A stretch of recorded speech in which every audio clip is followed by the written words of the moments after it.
What's up, guys? Awesome, huge news for Diablo today. We've got brand new news. We got a roadmap. We've got newer uniques. We've also got even more free cosmetics that you will be able to unlock on this brand new thing that's coming out into the game, newer glyphs. This all got revealed during what was called a campfire chat. We're going to go condense the 1 hour discussion that they had into a short little video. So there's going to be a lot of great news in here. So I want to go ahead and start off with some of the newer things coming into the update that is actually coming out on Tuesday. So on November 7th, there's going to be a new patch that has these newer unique rings. These are going to be similar to some of the malignant powers that we had, and some of these powers are going to be quite great. So let's go over that first, because that's kind of like one of the cooler things that we can look forward to immediately. We're also going to briefly talk about the expansion. There's very few things here. It's basically screenshots, but we'll talk a little bit about it. So to run off, each class will have their own special ring, and you're going to be actually acquiring these from Varshan. So I would highly recommend you guys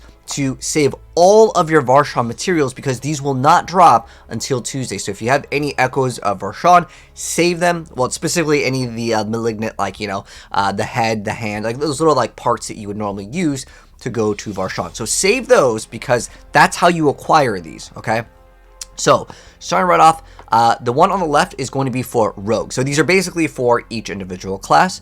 So we have the Writhing Band of Trickery. So it's going to give us crit strike chance, crit damage, damage to crowd control, and life. It's basically the godliest stats that you can actually ask for the most part on a ring. Instead of crit, it should have been vulnerable to make it like as godly as possible, because you can scale like victimize. But nonetheless, it's pretty much the best in slot ring for the rolls.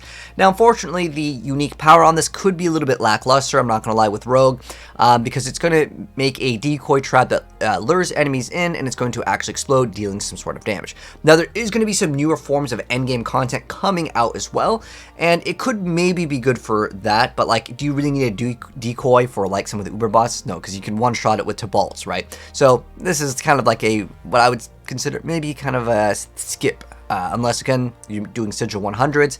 But again, for the Uber bosses, it's not going to be super insane. Next one, this is going to be one of the best rings in the entire game. Okay, so this is Talrash's Iridescent Loot. So it's got non-physical damage, which is great. Lucky hit chance is good. Resource generation, cooldown reduction. Cooldown reduction is actually quite great on a ring, because you normally can't roll it. Now, what makes this amazing is it can go up to 15% for each type of elemental damage that you deal. You get increased damage for 4 seconds, dealing elemental damage refreshes all of the bonuses. This is massive. So to explain why this is actually so good is because we have cold, fire, lightning. Now, how it was coded before, shadow and any damage that was considered non-physical worked with Talrash's previously. So what this means is, if you throw on one of the vampire powers, or have, let's say, the Andariel's Helm, or any form of non-physical damage, this will actually stack beyond the cold, fire, and lightning damage. So the reason why this one is just superior in terms of how powerful it can be is because, well, you can just get a lot more numbers. If we can get, let's say, even 4, that's huge. That's like 60% multiplicative damage, potentially. And it's got cooldown reduction. Overall, pretty good. Wish I had crit chance, but if you're playing Esus, any variant of that, you'll have 100% crit anyways. Next up, though, the other classes. We have over on the left, the Barbarian one. So it's got strength, attack speed, max fury, resource gen, and then its special power. After spending an amount of fury within 3 seconds, your next cast of Hammer of the Ancients, Upheaval, or Deathblow is a guaranteed crit strike. So that means with Banished Lord's Talisman, well, you're just going to guarantee that crit, and it's going to deal a massive amount of damage, and it's a 30x multiplicative damage. So that's pretty solid overall. And then we have a one in the middle that is specifically for the Druid. Now, this one is heavily nerfed from the original power. So it has willpower, damage to close, lucky hit, ultimate cooldown reduction. But then when you cast an ultimate, and again 5 seconds after, you get to pull in distance enemies and deal a set amount of damage. Now, it does scale quite well. It's 1% X per point of willpower. You can get about 1,000-ish willpower up on the higher end, and it rolls with bonus to willpower. So you can actually start scaling willpower a lot higher with this item. And then on top of that, being able to pull in the enemies is great. Now, it may not work against bosses. Most of the bosses, you can't just pull them in. But if it just still does that damage, it could still maybe actually be a pretty good source of damage. It's not as good as before when you just activate your ultimate and just start pulling things in. It just activates, I guess, twice. So if you can have your ultimate up again, then you can activate it. I believe you'd get it twice per cast. So it's, again, heavily nerfed. Now, the one on the right, the Necromancer one over here, it's got Lucky Hit, Life, Essence, and Rank of all corpse skills. That's pretty good. But it gets even better. It says you automatically activate the following equipped skills on corpses. So you have Ray Skeletons, Corpse Explosion, and Corpse Tendrils all being automatically activated. That is massive. This is a huge win for Necromancer. So I would say the winners out of this are probably going to be the Sorceress as well as the Necromancer, really. The Sorceress is just more, damage at the end of the day. It just gets way more damage than anything above. For the most part, if you guys have seen Deathblow or some of the Hammer of the Ancients builds, you can one-shot pretty much most of the things anyways. And Ball Lightning is still very, very powerful, but it allows Sorceress to play other things. And again, a 60x multiplicative damage, we're not even counting if we're using, let's say, 5, which is, in theory, maybe possible to hit as long as you can add shadow damage somehow. It's just going to be astronomically high. 60x is basically 3 aspects. It's huge. So those are the ones I would say that got the biggest W out of these brand new rings. So those are the new rings.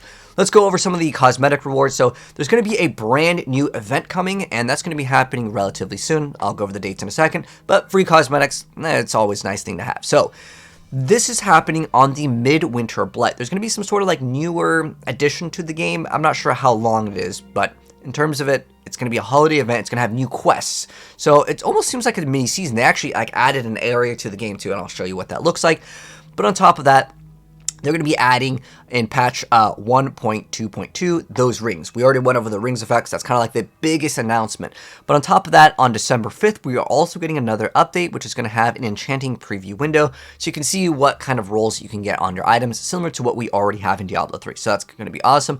There's going to be a new boss ladder, and there's going to be, it says faster experience gain, and then there's increased item power level. Those are already added into the game, just as a heads up. They're not, as far as I'm aware of, doing any additional increased XP, but there are going to be increased glyph XP routes, and I'll show you guys that in a second because this is awesome news. All right, so next up, the Season of Blood, the Abattoir of Zir's Journey. This is something that we are going to be getting. It's another form of endgame content. So how it works is you got to complete your season journey. So one thing is important right now, complete your entire season journey. Some of you guys may not have actually completed it, but it's relatively easy, but it's still something that you want to be able to get the new content as quickly as possible. So finish your season journey. You can hit, I think it's default by J, open that up, complete everything, okay? And then eventually you're going to get a recipe to craft a sigil. Now, I'm not sure how much sigil powder this costs or if it costs anything special, but that's how we are going to be able to craft these brand new blood-forged sigils. So these go up into several tiers. It doesn't go all the way to tier 100, but these do go up. So you have a tier 1, you complete it, and now you go to tier 2. So what this sounds like to me, if you play Diablo 3, think of maybe Greater Rift. So Greater Rift 1, 2, 3, they get harder and harder, right? And these dungeon drops, Uber Nightmare Dungeon upgrade totems to give massive glyph XP. This is one thing as a Diablo partner I've stressed to them time and time again. I said, you guys really need to make this glyph XP much higher because I don't really like doing nightmare dungeons all day to level up my glyphs. So now this is going to be a great change so we can spend more time perhaps in the open world, which is just arguably more fun overall, doing like Helltide and those kinds of things. And then on top of that, they get to use these to upgrade glyphs. Now players can also craft and use Bloodforged sigils to craft the next tier. So you kind of go up in tier. And then once you complete the tier 2, then you get to go to a higher one, then you get a tier N key, and then you can get some of these Uber glyphs as drops. Now, as far as I'm aware of, there's only one that they announced, so going higher into tier, it will drop the new Paragon glyph. It says if they don't already have one already. I'm not sure if each class gets their own. It seems like this one's going to be class agnostic, meaning any class can use it, but we'll go over what the heck that does, because this is one of the most powerful things in the entire game if it releases in the same state that it does. So how it works, its radius size is 4, so that's pretty big already. And then its next radius increases at level 50. And what they said is it's going to be able to go to 200. So if you can maximize this to get, like, I don't know, maybe around 100 plus into your stats, every 5 of your core stats are purchased within range, you get to get 2% X multiplicative increased damage. That's like, there's nothing else in the game that's going to give you that amount of damage. And it's not just core skills, it's your core stats. So that means you can still play your mastery skills if you're playing like Ball Lightning, or Sorceress mainly is the one, or even Necromancer for some of the other non-core skills, right? But it also grants a 50% bonus to all rare nodes within range. The bonus gets increased by 10% every 10 levels, and you can go up to 200. So normally glyphs, they go to, for whatever reason, it's 21, right? Because it starts off as 1 and then you go plus 20. This goes up to 200 is what they said. So this is going to be hands down the best glyph in the game. It's a unique glyph. So we have like the blues, which no one uses them, rares, and now we're adding unique glyphs to the game, and I'm really excited to see what kind of complexity that gets added into the game. Next up though, they also did show off the leaderboards. So the leaderboards are looking pretty awesome. You can sort by class, you can do by group play, and they're kind of mentioning how it's going to work. Basically, it's a set area that you're going to go to. Think of a challenge rift if you play Diablo 3, and then you have to get some sort of a score by collecting certain things, and that's basically the leaderboard system. So I'm excited to see where the leaderboard goes. Now, on top of the update that I mentioned, there's a bunch of like bug fixes. They're kind of mediocre, like it's like whatever. It's good that they're fixing it, but there is one change here that actually matters. I'm just going to go over the one that actually matters. So that one is with the Season of Blood. With Metamorphosis, there was a thing where like you would activate it, but it would not give you that movement speed bonus, which is good because Ravenous actually gives you more attack speed based on your movement speed. So this is going to make it so if you roll, let's say like extra movement speed after you evade and Metamorphosis would be applied to it, it wouldn't work. So now it does work, so that's probably the only thing that really matters. Again, there's just a lot of bug fixes where things weren't working properly, whatever. They showed off some newer things with the expansion. So here are some artworks for the expansion, the Vessel of Hatred. So this is the brand new expansion if you guys haven't seen it. The trailer is kind of like, it's just a jungle scenery. It's pretty much nothing, but I will link my reaction and my full video showing it off.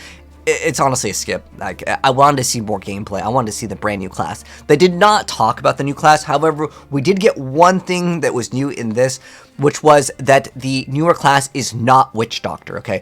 As far as we're aware from the leaks were 100% accurate so far, and with that leak, they said it was going to be called Spirit Born, but it's not going to be a class that we've seen before. So this is like factual. They said it's not going to be Witch Doctor, and it's going to be a brand new class. So it's not going to be Paladin, it's not going to be the Monk, it's not going to be the Javazan. It is confirmed to be a brand new class in the Diablo series, which I think is cool. Anyways, one of the other updates that they showed off was like there's these new possible affixes. So when you get to re-roll your piece of gear, it tells you how many things can actually roll. Honestly, this is still kind of a mediocre system. If you want to really min-max and be a high-level player, what you actually want to do is re-roll on a specific character. The reason why is because you can have rolls that you normally wouldn't get on a character. Like, for example, if you wanted to scale, let's say, fire damage or lightning damage, you may want to roll it on a sorceress. And it could be more niche, but there could be a unique out there that gives you bonuses depending on something, right? Or if you want to get the highest chance to, let's say, get crit strike chance, you may, as a sorceress, want to roll on a barbarian because then you don't have to worry about all these things that your class, you might not want lightning damage, cold damage, you're looking for crit hit chance, right? So you basically have a less of a pool of the possible affixes. So keep that in mind as well. It's the nicer thing to have for casuals, but at the end of the day, you need to be rolling on separate characters. I have video, and remember, I'll pin it down below. It's going to be very helpful. So they kind of just talked about like, okay, in Diablo, you might have seen Caress before, so we're going to the Turan jungles. Everything was accurate with the leaks, but nonetheless, it's just more confirmation. That's what they kind of talked about like previously, but this is the campfire chat, and I'm trying to cover everything. They showed off this over here, which does have a boat. Now, some people are like, dude, it's going to have fishing. We already have fishing in Diablo Immortal. I'm guessing it's going to be added eventually, or maybe in the future, there's going to be some sort of fishing mode. Again, there's a boat. Do you travel on it? Is it part of the campaign only? I don't know. But the fact is, there is a boat, and people are getting kind of hyped up about that. And there may be some sort of fishing mechanic to have like extra like free time, something else to do. Again, other like screenshots, artwork. That's kind of what they showed off for this. They already went over the Season of Blood, the new unique over there. And then on top of that, this is going to be in the new winter update. Now, this one doesn't come out ASAP. This one is coming out on December 12th. So on December 12th, that's where we're going to get all these cosmetics. There's a new area that you can go to.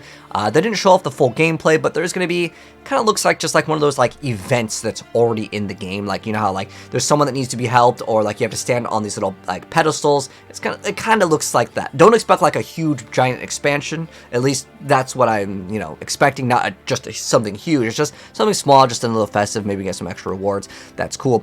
Another thing is that's massively a huge benefit. All of the aspects, what they're going to be working on is we're not going to have to save items.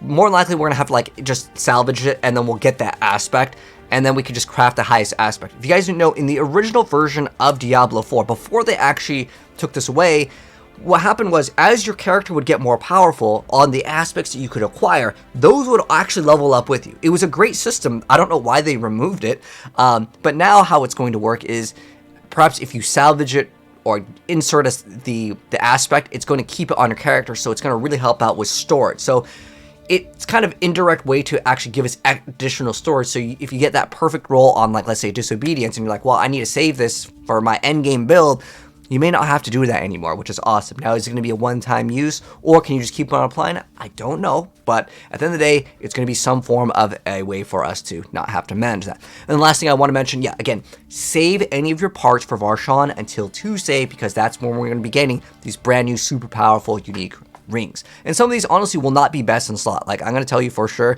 the rogue one, it has some of the best stats in the entire game on it, but the legendary power that you're giving up for a decoy, it may be mediocre for some builds, unless like somehow this starts scaling and starts one-shotting things. Just run to bolts, and then you can run Banished Lord's Talisman and one-shot all the bosses anyways. But that's going to wrap it up. If you guys enjoyed the video, drop a like on it. If you're new here, hit subscribe, turn the bell so you don't miss out when we cover more Diablo content. And I'll show you guys the brand new Uber boss, the new Lord Zir thing with the new glyphs very soon. Anyways, take care. Peace out.